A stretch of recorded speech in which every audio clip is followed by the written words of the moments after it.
You just finished proportions. In chapter 8, which was at the end of semester 1, we looked at looking at confidence intervals with proportions. And in chapter 9, what you just took a test on is looking at hypothesis testing with proportions. So now we're going to do the same kind of pattern, but we're going to do it with means instead of proportions. So chapter 10 is really looking at confidence intervals again, but instead of proportions, we're looking at means. So let's say we want to do a one sample Z interval for population mean. Well, we can look at kind of the pattern we set up for how to do a confidence interval.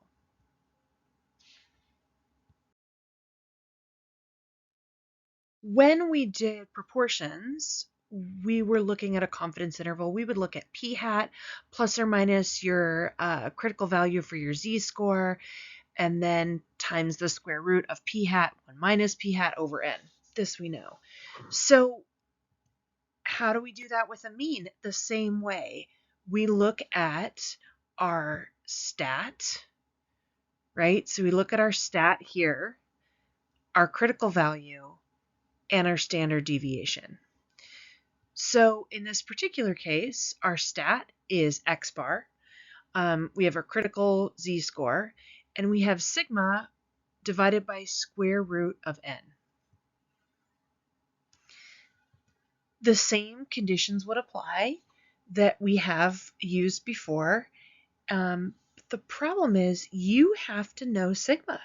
You have to know the population standard deviation. And how often is this really going to happen? How often will you actually know the population standard deviation? Well, I'll tell you this.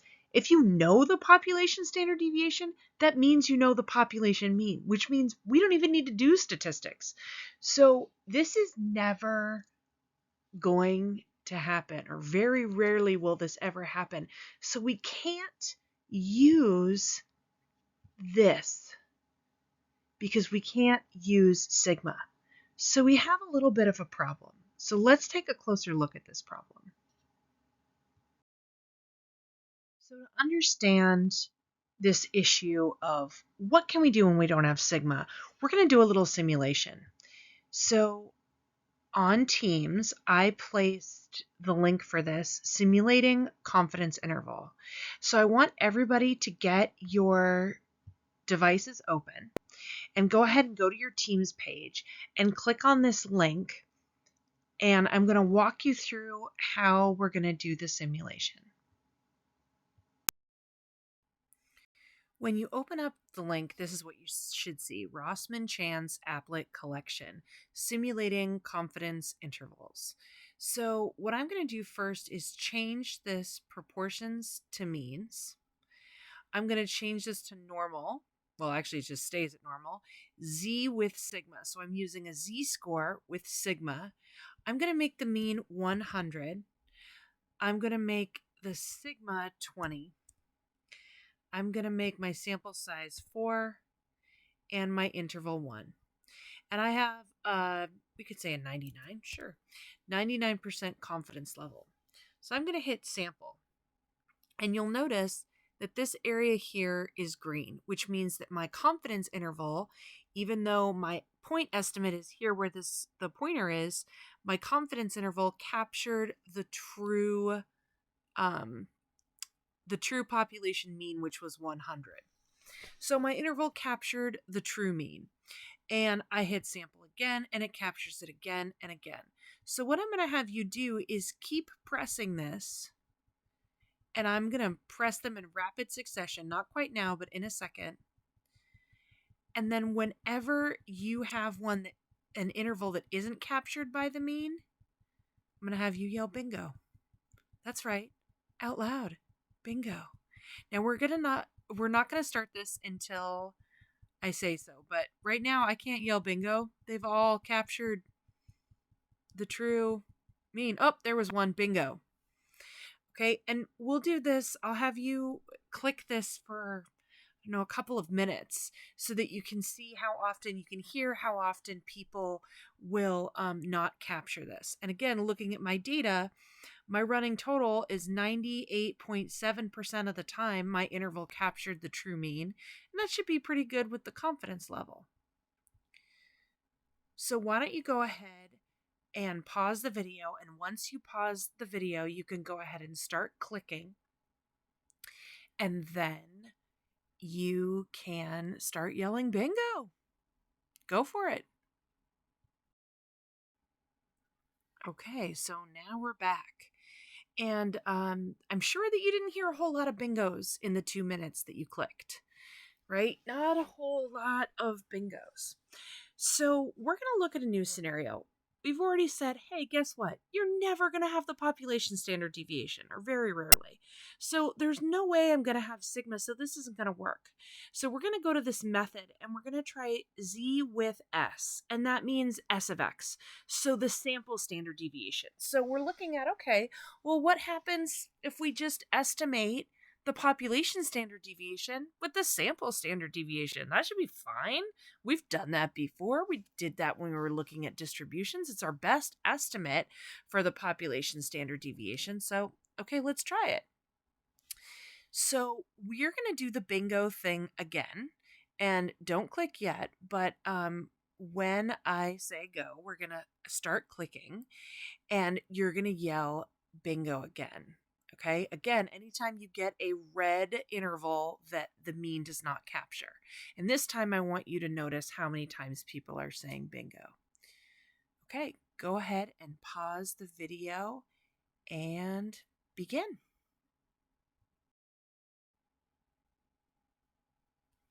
Okay, and we're coming back. You probably had a lot more bingos this time, right? A lot more people saying bingo this time. And if you look at this data over here, I was supposed to have a 99% confidence level, but really my confidence level turned out to be a 94.7. So we have a problem here. If I substitute the S of X, then that's fine, but a z-score doesn't seem to work with it. In fact, the z-score with the substitute of an S of X is not giving us accurate confidence levels. So we have to do something different. So I'm going to have you do one more time, but this time with T. Again, with a 99% confidence level. Again, when I mention it, go ahead and pause the video, and I want you to hit sample for 2 minutes and yell out bingo anytime you have a confidence interval that doesn't capture the true mean. Okay, go ahead and pause.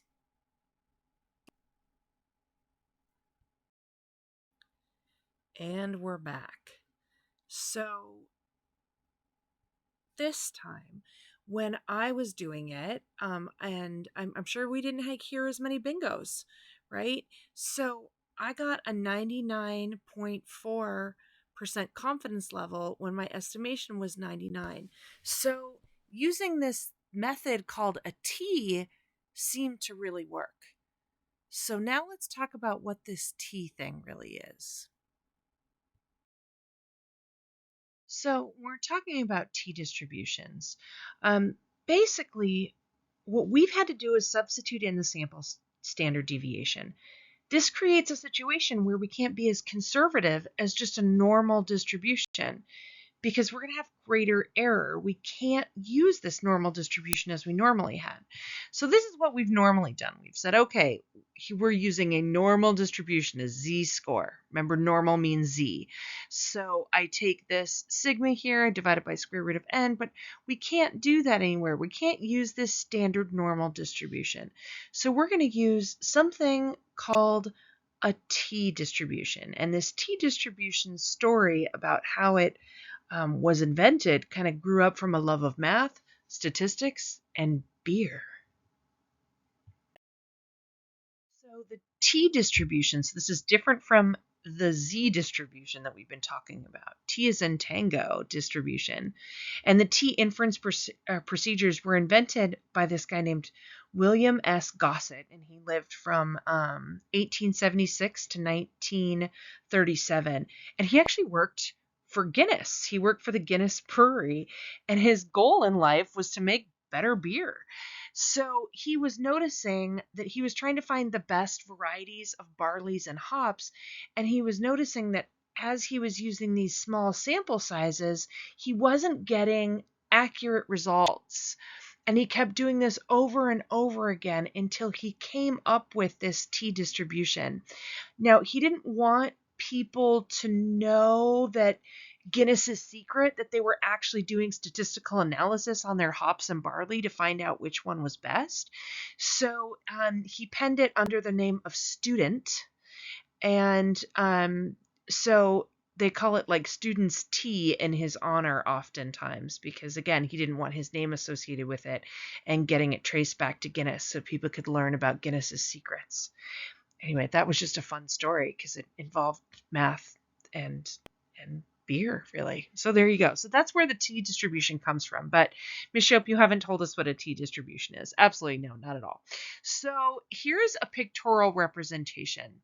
So I want you to turn and talk to your neighbor friend about differences that you observe between the shape of the T distribution, which is this one on top, and the shape of the Z distribution. So maybe you could even use VSCO, like you could talk to me about the shape, center, and variability of these distributions comparatively. So go ahead and pause the video and turn and talk.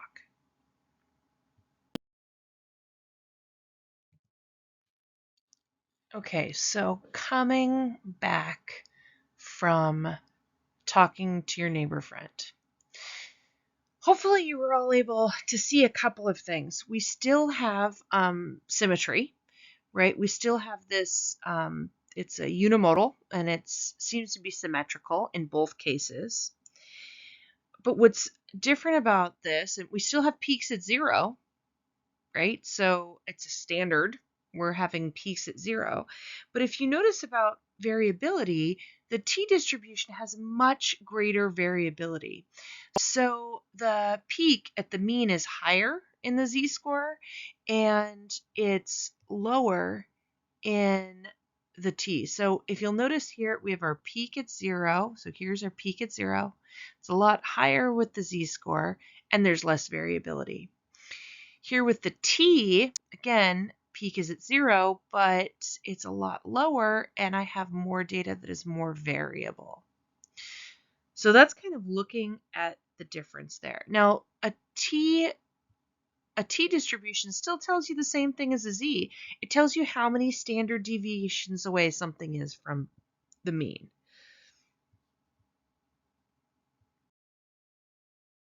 So what's different about a T distribution is that there is a different T distribution for every single sample size.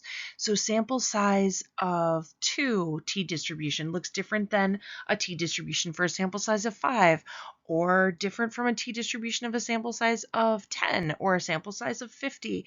So every single T distribution is different based on sample size. So we need to have some way of saying which T distribution we're looking at. And what we use instead is we specify a particular T distribution by giving its degrees of freedom, which is abbreviated little d, little f. And you're probably wondering, I'm sorry, what degrees of what? Right? So degrees of freedom are just the number of independent pieces of information that you have. So for a T distribution, the appropriate degrees of freedom is found by subtracting 1 from the sample size, because one of those pieces of information is not independent in relation, because you already know it, compared to the others. So degrees of freedom is n minus 1 for us. So that's all you have to do. So for instance, I would say, well, if I have a sample size of 50, I would say I need to look at a T distribution of 49. So all I do is I say my degrees of freedom, and it's equal to your sample size minus 1. Okay. I know what your next thought is, right? T-distribution. We had a z-distribution, a normal distribution. We did z-scores from that. Ms. Shope, does that mean we're going to be doing t-scores? Yes. Yes, we are. So a t-score is the same thing. It's stat minus parameter divided by the standard deviation. So in this case, a t-score is equal to t is x bar minus mu divided by s of x, because we had to sub in the sample standard deviation, divided by square root of n. So take a second and write this one down. Okay, now is it written directly in your blue book? Absolutely not. Your blue book says your standardized score is stat minus parameter divided by standard deviation. So I think it's helpful to have this written down because we're going to be using it a lot. So just knowing that it's x bar minus mu divided by s of x over square root of n. So here are 3 different t distributions. The red dashed line is t with 2 degrees of freedom. That means a sample size of 3. The dotted blue or aqua line is a t distribution with 9 degrees of freedom, meaning it has a sample size of 10. And then you have this purple, this is standard normal. That would be like a z.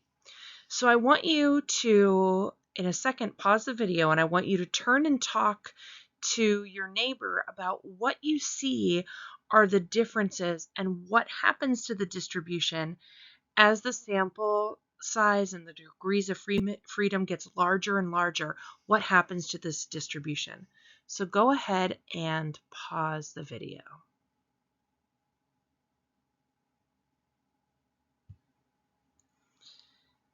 Okay, coming back. So there were probably some things that you noticed. I noticed that there were more, that the smaller the sample size, the lower the mean was here at this, like the lower the mean was here, and you had more data in the outliers if it was a smaller sample size. But as the sample size got larger and larger, it really started to approach standard normal. So t distributions have more area in the tails than the standard normal distribution. And this makes sense. T-distributions were designed to accommodate things with smaller sample size, because if we still need to be able to calculate things with smaller sample size. Sometimes you only have a sample of 5, right? And we still want to be able to calculate statistics on that. We can't just throw it out because it's less than 30. So we have to have some way of looking at it, but we know that with a smaller sample size, we're going to have more issues in the fact that it might not actually capture the mean. So we need to have a distribution that accounts for that by having more variability. And that's basically what the t-distribution is all about. Now, as the sample size gets larger and larger and degrees of freedom gets larger and larger, the larger the sample size, the more our sample standard deviation mirrors the population standard deviation. So the larger the sample size, the more the t-distribution starts to really look like a z distribution and a standard normal distribution.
look at this one just blown up per se so that we can see this a little bit better. So what we're trying to say is, okay, we have 11 degrees of freedom, meaning our sample size is 12. So we have 12 minus 1, 11 degrees of freedom. And I'm saying that I want a 95% confidence level. Now, I can look at the 95% confidence level in a couple of ways. But I think the easiest way is to look down here at the very bottom and see 95% and look up. That seems to be the easiest way to do this. So, okay, 95% and then go up. So 95%, 11 degrees. Here's my critical value for my t distribution when there is 11 degrees of freedom. So degrees of freedom says appears in the row at the left, the confidence level is at the bottom. Find degrees of freedom n-1 on the left, then move over to the C level on the bottom. The number on your table is your desired critical value, your t-score. So let's try one with the tables in front of you. So looking at table B in front of you, I want you to find something. So we have something with a sample size of 25. I want to know what the critical value for our t is, our t critical value, with a sample size of 25 and a confidence level of 90. So take a look. Confidence level of 90, sample size of 25. Okay, everyone kind of have that in your mind where it is. So I'm going to kind of walk you through this. If I have a confidence level of 90, I'm going to go to 90 and I'm going to look up. Sample size of 25 means I have 24 degrees of freedom. So when I got this, I got 1.711. So that's 24 degrees of freedom, 90% confidence, 1.711. If you looked at 1.708, that's because you forgot to go n-1. Now, as long as you're looking at this chart, there's one other thing that I wanted to point out when we're here, and that is, wait a second, Ms. Shope, what if you have a sample size of 48? That's not even on your table there. You are right. 48 is not there. I have 40 and I have 50. So if I told that there's a sample size of 48, we can't round up. We have to go with the most conservative. If you look at the difference between 40 and 50, 40 is just a little bit higher. And so that's the one we're going to use. So if we're using the table and you see that your degrees of freedom isn't there, just go one up from that. And by that, I mean literally a row up. So if I have 47, I'm going to go to 40. If I have 79, I'm reading at 60. If I have 999, I read it at 100.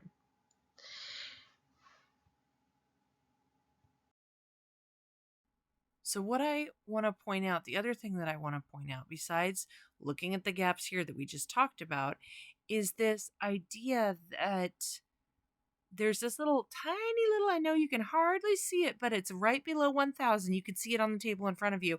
You have an infinity symbol. And let's just look at 95% confidence level with an infinity degrees of freedom, meaning like there's so many sample sizes, we can't even count them. If you'll notice, the 95 is 1.960. That should look very familiar to you because that's the critical value for a z-score. And oh, look, 90% is 1.645. That one should look familiar as well because we've used it 100 times. That's right. Infinity means the critical value for our z-score. So instead of having to calculate a critical value for your z-score, you can just look at table B and look at the infinity, which is crazy. Crazy awesome. Because again, as sample sizes increase, it slowly approaches standard normal, and that infinity is standard normal. So the last thing that we're doing today is showing you kind of how to do it on your calculator. I'm going to be honest, I prefer the table for this one. I'm going to show you why. You can always use your calculator, but I think the table is a lot easier. So I'm going to walk you through the steps on the calculator, and then on the next slide, I have what the actual steps are for the buttons that I press, like written down. So I'm going to go to second distribution, and you can play along if you like. And I'm going to arrow down to inverse t. So we've only ever used inverse normal, but now we're using inverse t. So I'm going to go ahead and hit enter, and I need my area to the left, right? Because that's how the calculator thinks is area to the left. Now, the example problem that we did was we wanted a 95% confidence level at 11 degrees of freedom. So if I put 0.95 in and I go paste, I get this. And that's not what we got. What we got was 2.201. So this is not correct. Why? Because 95 is not the whole left. 95 is the middle parts, right? If 95% is in the middle, then 2.5% is on either side. So what I actually have to do is go down here and be like, oh, a 95% confidence interval would be at 0.975 and then enter that in. I find that tedious. I like to look at 95 and look up. I have a hard time remembering that it should be to the left and that doing the math to add it. So that's why I prefer to use the table. So inclined, here is how we do it on the 84. Distribution, second vars, we go to 4, inverse t. The area, remember that it has to be the area to the left. Enter your degrees of freedom, which remember is n minus 1, and then hit enter. And you should get your critical value for your t.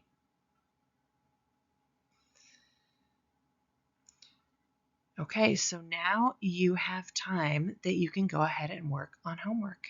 Have a lovely day.